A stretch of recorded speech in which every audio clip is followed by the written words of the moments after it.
అందరికీ షలోం.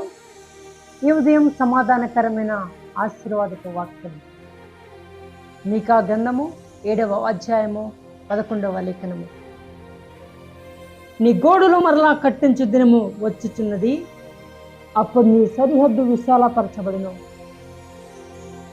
దేవునికి మహిమ కలుగుగాక. నీ గోడలు మరలా కట్టించు దినము వచ్చి ఉన్నదంట. నీ సరిహద్దులు విశాలపరచు దినము అంటున్నాడు. విశాలపరచబడును. ఇన్ని రోజులు నీ సరిహద్దులు మూయబడ్డాయేమో, ప్రార్థన సరిహద్దులు మూయబడ్డాయేమో, దీవెన నుండి దగ్గరికి రావడానికి దారులు మూయబడ్డాయేమో, ఆరోగ్యం అనేది నీ దగ్గరికి రావడానికి మూయబడ్డదేమో. కానీ ఈరోజు సమాధానకరమైన ఆశీర్వాద వాక్యం ఏం తెలుసా? నీ గోడలు మరలా కట్టించు దినము వచ్చుచున్నది. ఎస్, ఇన్ని రోజులు నీ గోడలు కూలిపోయి ఉన్నాయి, మట్టితో ఉన్నాయి. ఏ గాలి వస్తే, ఏ వాన వస్తే, ఏ తుఫాన్ వస్తే కొట్టుకొని పోయే స్థితిలో ఉందేమో నీ ఆత్మీయ జీవితం ఒకప్పుడు. కానీ ఇప్పుడు మరలా కట్టించి కూల్చివేయబడిన నీ ప్రార్థన జీవితం,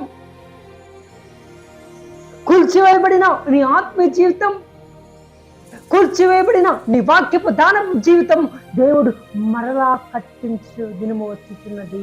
అప్పుడు మూయబడిన ప్రతి దూరములు, ప్రతి సరిహద్దులు, నీ దగ్గరికి ఆశీర్వాదములు రాకుండా, నీ వద్దకు దేవుడు రాకుండా, నీ వద్దకి ఆరోగ్యం రాకుండా, నీ వద్దకి రావలసిన దేవుని యొక్క ప్రతిదీ నీ దగ్గరికి రాకుండా ఆటంకపరిచిన ప్రతి కంచె ఈ ఉదయం కాలంలో పరిశుద్ధాత్మ దేవుడు అంటున్నాడు, నేను సమాధానకరమైన ఆశీర్వాదము వాక్యము ద్వారా మాట్లాడుతున్నాడు.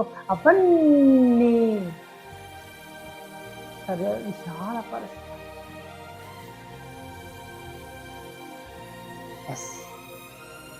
ఎక్కడి వాక్యం దేవుడు మాట్లాడుతున్నాడు. ఈ ఉదయమే నువ్వు సిద్ధంగా ఉండు ప్రియ జనంగమ్మా, నువ్వు సమర్పణ కలిగి ఉండు జనంగమ్మా. ఒక ఆశతో, ఒక తృష్ణతో ఈ ఉదయం దేవుడు నాతో మాట్లాడుతున్నాడు. ఈ సమాధానకరం ఆశీర్వాద వాక్యం నా జీవితాన్ని నెరవేర్చడానికి ఈ రోజు నాతోనే, నా హృదయంతోనే మాట్లాడుతున్నాడు. ఈ వాక్యం కనుక ధ్యానిస్తూ ఉంటే ప్రభు అంటున్నాడు, కుప్పకూలిపోయిన నీ ఆత్మమైన గోడల మరలా కట్టబోతున్నాడు. కుప్ప కూలిపోయిన నీ వాక్యం అనే గోడని మరలా కట్టబోతున్నాడు. కుప్ప కూలిపోయిన నీ అభిషేకమనే, కుప్ప కూలిపోయిన నీ ఆత్మీయ జీవితమనే, ఆ జీవితమని మరలా మరలా మరలా కట్టించు దినము వచ్చుచున్నదే అంటున్నాడు. నువ్వు సిద్ధమా? దేవుని ప్రజలారా, నువ్వు సిద్ధంగా ఉండు, సంతోషంగా ఉండు. ఎందుకంటే ప్రభు సమాధానంతో కరమైన ఆశీర్వాదపు వాక్యం, సమాధానకరమైన ఆశీర్వాద వాక్యం నీకు అందిస్తున్నాడు. నిన్ను సమాధానపరిచితకే నీ హృదయంలో అనేకమైన వేదన కలిగి ఆ గోడలు కూలిపోయాయి. కుటుంబ పరిస్థితుల వల్ల నీ ఆత్మీయమైన గోడలు కూలిపోయాయి. కుటుంబంలో కలుగుతున్న వేదన, శోధన విధానము వల్ల నీ ఆత్మీయ గోడలు కూల్చబడ్డాయి.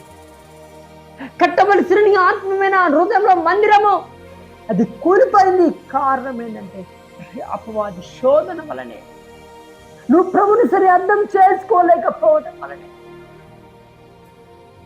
ఉన్నదాన్ని వదిలిపెట్టి లేని దానికోసం తాపత్ర పడటం వలనే నీ గోడలు కూలిపోయాయి. అందుకే ఈరోజు సమాధానకరం నీ ఆశీర్వాదపు వాక్కు ప్రభు నీతో అంటున్నాడు, నేను మరలా కట్టించబోతున్నాను. మునుపటి నీ గోడలు ఎంత స్ట్రాంగ్గా, బలముగా, దృఢముగా, గట్టిగా ఉన్నాయో, అది నీ అభిషేకము గోడలే కావచ్చు, ఆత్మీయ గోడలే కావచ్చు, ప్రార్థన గోడలే కావచ్చు, నీలో ఉన్న బ్యూటీ అనే గోడలు కావచ్చు, మరలా ఒకప్పుడు ఎలా బలవంతంగా ఉన్నాయో అదే రీతిగా మరలా నేను కట్టించబోతున్నాను. ఒకప్పుడు తెరవబడిన విశాలపరచబడిన సరిహద్దులు ఇప్పుడు మూయబడి ఉంటే ఇప్పుడు మరలా ఆ సరిహద్దులు విశాలపరచబోతున్నాను. పరుగులు తీయబోతున్నాను నీ దగ్గరికి రావాల్సిన ప్రతి దీవెనలు ఆశీర్వాదములు.